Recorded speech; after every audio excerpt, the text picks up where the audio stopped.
everybody. It's Cassie Olberg from Selinsgrove, Pennsylvania, broadcasting from the Grub Cabin. So I am going to teach you guys a fun technique. I taught it on our Creative Cafe International Tuesday tip last week. If you're not a member of that, you should go over and subscribe to that page because somebody different comes on and does a fun tip every week. And I had people asking me if you could do it with other Border Maker cartridges. So I thought I would show you a couple of other ways to do it and some fun ways to display. And then I will also teach the technique using a completely different cartridge. So let's just get over to my desktop. Go, pull this up. And here we go. So this is what I taught on Tuesday over there. And it's a super fun technique. And I just wanted to show you how versatile this is, how many different things that you can do. So this is using this really fun double rickrack Border Maker cartridge. And check this out. I just did it along one side, along the bottom. So it's kind of like little waves on my page. And that was a super fun way to do it. And then I didn't add in the square punch. And if you don't know how to do this technique, don't worry, I'm getting to that in 1 minute. I just thought I'd show some fun things that you can do, and then I'll bring them back again at the end. This was something else that I did, and I'm going to talk about this after I teach the technique, but I'm going to keep going on this back page. So the way this works is that you just pick any Border Maker cartridge. It can be one that stays attached. It can be one that falls off. If you don't know what that means, it means this one, see how it doesn't have solid at the top or the bottom. So this one's going to fall off at the end. And this one has a solid, so it's going to stay attached. So you can do it with any type. And what's really fun is I haven't even tried it with this particular Border Maker cartridge yet. I'm just going to do it on camera with you. And then we're going to come back and we are going to look at those other techniques and why they worked. Okay. So let's just take this beautiful brocade. I love this one. And I thought it would be fun with the summertime collection because it looks a little bit like waves, right? So we're going to go ahead and take our paper. And I'm going to use, which side do I want to use? It doesn't really matter. So I'm just going to go ahead and I'm going to fold it right here. And I'm going to give it a little bit of a fold right there. And I'm going to slide it in. And you know what, guys? I may have just lied to you a little bit. I might pick a different sheet of paper because I realized that this one, as I'm looking at it, the clouds, and I want to be able to cut it and go in 2 different directions, and the clouds might mess me up. So I'm going to go ahead and use this one because it's not directional. So those are things that you think about while you're choosing your papers to do this technique. If you use something that's directional, it might require a little bit more thought to make sure you're going to get it punched in exactly the right spot. And I didn't pre-do that, so I'll use this one. Okay, so see how I folded it a little bit? Not a firm fold because I don't want it to keep the shape. And then over here, I'm using the open side. And this is important. You want to make sure you skip these at the end. So you do not want to punch there. So I'm going to come over. I'm going to skip this one and I'm going to punch here and I'm going to carefully pull out. I'm going to punch here, here, and each time I'm pulling it away and then don't go crazy. Don't punch that last one. Okay. And then we're going to pull it out this way and look, okay, this is the first time this has happened. And when we go back and look at the other ones, I'll tell you what I'm talking about. But since this didn't stay as one piece, I broke it in one spot, then no big deal. This is what you do. You're gonna snip it out right here. And I'm gonna show you what I'm talking about if you didn't see my last video.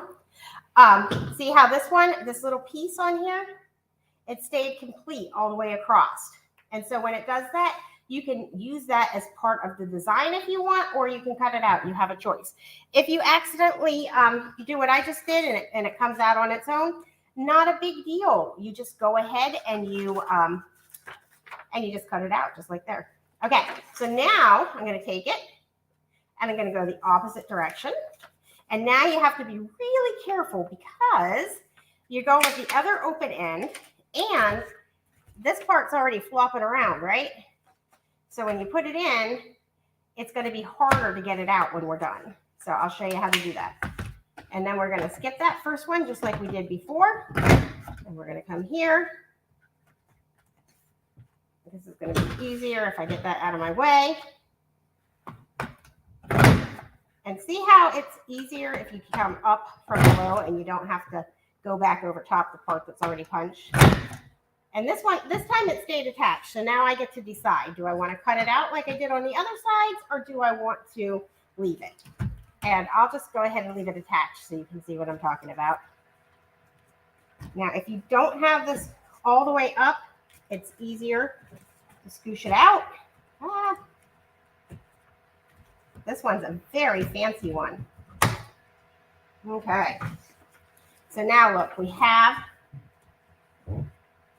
our paper, and this one stayed attached. And I'm going to go ahead and leave it attached. And I'm going to choose to cut my paper this way instead of this way, because then I'll have those left attached. So it's super fun to just work with it and play with it with what you have to work with and decide how to make it look its best. So now I'm going to bring this in. I'm going to pull up my little arm. I'm going to put my little foot down, and then it's nice and sturdy. And then I'm going to put this at the 6-inch mark. And now I can cut it. And it cuts nice and smooth because this trimmer is amazing. And now you can just decide how you want it to go. So see how this one's along the bottom, but then this one is along the side. There's so many possibilities, and you get to decide what you want that possibility to be. So I always just plop mine right down on Fast to Fab pages. That brings me the most joy. I feel like I get the biggest bang for my buck when I use Fast to Fab, because I don't have to use a colored paper back there. So I'm going to put them like this. So I'm going to go ahead and add some tape on my beautiful silicone mat. I'm really hoping that we bring this to the permanent line. A number of us have already put that suggestion in. And if you have not, I highly recommend that you go ahead and send a message to Creative Memories, product suggestions at creativememories.com, because when they hear from us, they do things. And I don't know how anybody in the entire world is going to survive without the silicone mat. Okay, so now we're just going to bring our other one over and give it some tape.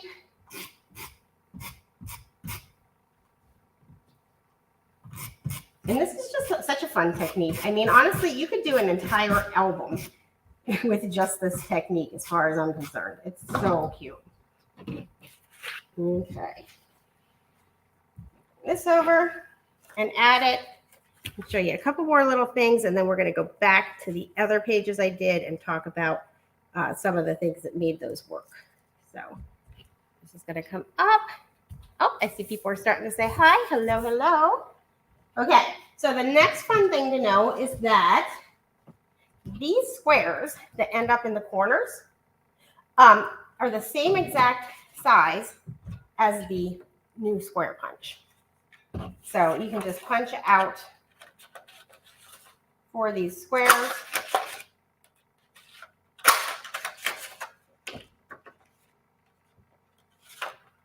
And you can just choose what color you like. I just grabbed eggplant because that happened to be what was close by for me. And it's a color that goes nicely with this collection. But I might have used Island Waters here. Island Waters would be absolutely stunning on this page. Really, you can't go wrong. And then you can just add these to the corners. And look how nicely that mats right in there. It's just perfect, perfect size. Okay. So now I'm going to pull back some of these other pages that I did and talk about them for a second. So first we're going to talk about this page. So I did this with the beautiful Flourish Vine punch, and this one stays attached. See? So it doesn't have space on either side like the brocade punch does. See how it's spaced there and there? It actually stays right attached. but you can still skip that corner punch, and you can still have that extra piece that stays attached to go along the page. And so Border Maker cartridges that stay attached are super fun with it too. Let's come over here. This one was one of my favorites when I was playing around, the double rickrack. And this is fun because look, it looks a little bit like a wave, and it's right there in the center, and then you can add some cute things to the corners.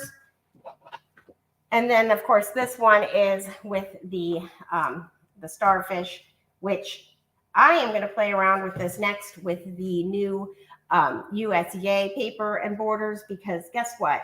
These stars don't have to be starfish. They would work great for 4th of July too. Super fun. So I will be doing up some pages like that to show. But then if you just add some mats to your page, look how finished this is. So it's just a super fun way to do something different with your Border Maker cartridges. And I hope you had fun. Have a wonderful night. Thanks, everybody.